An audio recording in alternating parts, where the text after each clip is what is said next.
bavette à l'échalote, vinaigre d'échalote, tarte aux échalotes confites.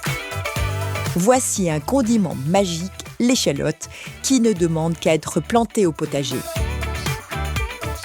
Véritable exclusivité française, l'échalote de tradition, multipliée par plant, va se diviser en plusieurs bulbes.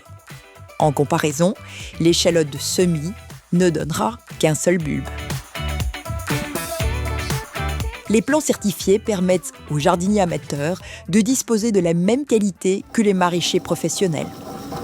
Pour découvrir tous les secrets de la production des plants, nous sommes allés en Bretagne, région qui représente 80% de la production nationale.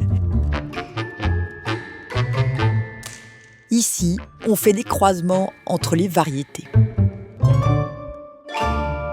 C'est là que tout démarre, que tout commence en fait. On va récupérer une graine pour faire des bulbes. Et ces bulbes, après, feront nos futures variétés. Donc en fait, c'est vraiment le début de la sélection. On ne peut pas faire plus début. Là, j'ai pris une fleur mâle. Donc je la mets dans un sachet à côté d'une fleur femelle, afin de faire mon croisement et vraiment avoir les deux fleurs que je souhaite avec les deux caractéristiques. Le gène de résistance avec le gène de l'aspect. Et après, on va voir aussi le rendement. C'est en train de se réveiller, c'est le matin. Laissons les mouches pollinisatrices œuvrer à la création de nouvelles variétés et découvrons comment les échalotes sont mises en multiplication avant d'arriver dans nos jardineries.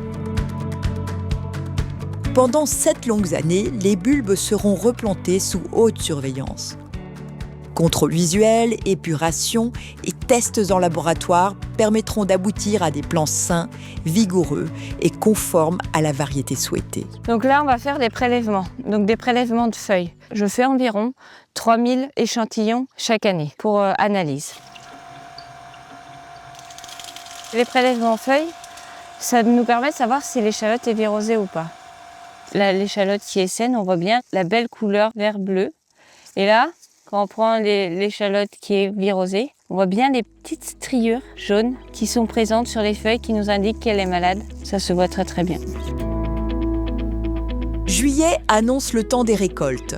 La pureté variétale et la qualité sanitaire sont toujours la priorité du service officiel de contrôle et de certification. Aujourd'hui, je prélève des échantillons d'échalotes pour une analyse au YDV, donc un virus qu'on recherche sur l'échalote de plantation. Depuis la plantation jusqu'à la récolte, chaque culture est inspectée 3 fois dans son développement.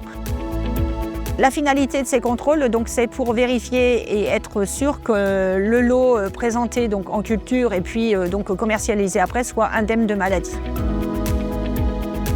Qu'elle soit grise, avec son goût très prononcé, ou rose dite de Jersey, avec sa saveur fine, l'échalote peut se cultiver dans toute la France.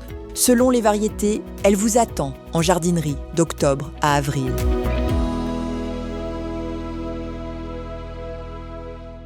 Sémaï, parce que tout commence par une semence.